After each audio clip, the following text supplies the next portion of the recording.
Imagine speeding up the entire drug manufacturing process by 30 times. Sounds impossible, right?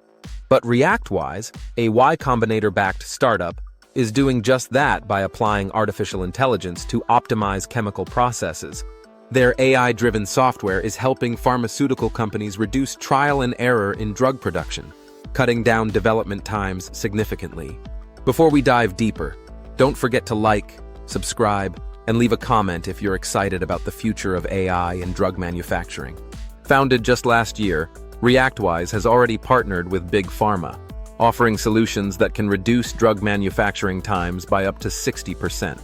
Their technology accelerates process development, bringing drugs to market faster than ever before. They're working with data from thousands of chemical reactions, speeding up data collection that would normally take months or even years.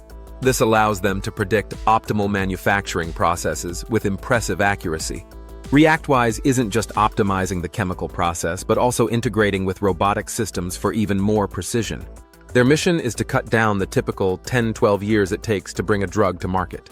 With their current AI models, they're already cutting process development times by over half, bringing life-saving drugs to patients faster. And while ReactWise is the first to tackle this specific challenge, their unique access to high-quality chemical reaction datasets gives them a major edge over competitors. If you want to learn more about how AI is revolutionizing industries, be sure to check out the related video in the corner.